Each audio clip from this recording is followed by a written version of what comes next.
বৈশ্বিক পরিস্থিতির কারণে বাংলাদেশে মূল্যস্ফীতি বেড়েছে উল্লেখ করে প্রধানমন্ত্রী শেখ হাসিনা তা মোকাবেলায় দেশীয় উৎপাদন বাড়ানোর জন্য সবার প্রতি আহ্বান জানিয়েছেন। 11তম জাতীয় ক্ষুদ্র ও মাঝারি শিল্প মেলার উদ্বোধনী অনুষ্ঠানে এই আহ্বান জানান তিনি। একই সাথে বর্জ্য ব্যবস্থাপনার বিষয়ে খামখেয়ালি না হয়ে পরিবেশ রক্ষার দিকেও গুরুত্ব দেওয়ার আহ্বান জানান শেখ হাসিনা। নজরানা চৌধুরীর রিপোর্ট।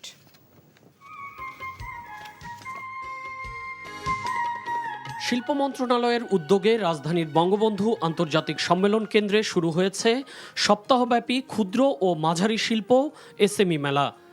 রোববার প্রধানমন্ত্রী শেখ হাসিনা এই মেলার উদ্বোধন করেন।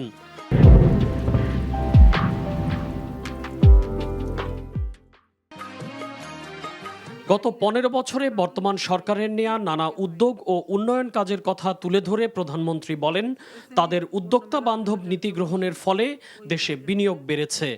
অবকাঠামোগত উন্নয়ন, যোগাযোগ ব্যবস্থা, ডিজিটাল সিস্টেম, কর্মসংস্থান প্রতিটি ক্ষেত্রেই কিন্তু ব্যাপক অগ্রগতি সাধিত হয়েছে। পণ্য পরিবহন, সঞ্চালন, বিদেশে প্রত্যেকটা জিনিসের দাম, যেগুলো আমাদের আমদানি করতে হয়, সব কিছুর দাম বেড়েছে, যার একটা প্রভাব আমাদের দেশে পড়ছে, যেটা মূল্যস্ফীতিতে বিরাটভাবে বাধা সৃষ্টি করছে। মূল্যস্ফীতি বৃদ্ধি পেয়েছে, যদি এটাকে আমরা আরও নিয়ন্ত্রণ করবার আপ্রাণ চেষ্টা করছি। সেটা একমাত্র করতে পারবো যত আমরা নিজস্ব উৎপাদন বাড়াতে পারবো। 75-এর পর থেকে যারাই বাংলাদেশের রাষ্ট্রীয় ক্ষমতায় ছিল, তারা কেউই জনগণের কল্যাণের কথা চিন্তা করেনি বলে অভিযোগ করেন শেখ হাসিনা। সেই পিছিয়ে যাওয়া অবস্থা থেকে বাংলাদেশকে তার সরকারি মধ্যম আয়ের দেশে উন্নীত করেছে বলেও উল্লেখ করেন তিনি। দেশের এই উন্নয়নের ধারা অব্যাহত রাখতে সবাইকে আরও সচেষ্ট হতে হবে বলেও জানান সরকার প্রধান। শ্রম ঘন শিল্প যেন আমাদের দেশে গড়ে ওঠে, কারণ আমার দেশের মানুষকে কাজ দিতে হবে। এই জন্য আমার শ্রম ঘন শিল্প গড়ে তোলার দিকে বেশি মনোযোগী হতে হবে।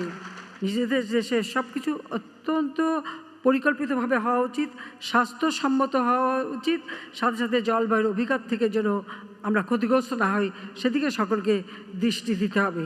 শিল্প আমাদের গড়ে তুলতে হবে, কিন্তু শিল্প বর্জ্য ব্যবস্থাপনা অবশ্যই সকলকে করতে হবে এবং সেটা মেনে নিতে হবে। সামান্য একটু কেমিক্যাল ব্যবহারের ওই পয়সাটা বাঁচাতে যে দেশের সর্বনাশ, সাথে সাথে নিজের সর্বনাশটা কেউ করবেন না, সেটা আমার অনুরোধ থাকলো। এ সময় ক্ষুদ্র, মাঝারি এবং স্টার্টআপ ক্যাটাগরিতে সেরা 7 উদ্যোক্তার হাতে পুরস্কার তুলে দেন প্রধানমন্ত্রী শেখ হাসিনা।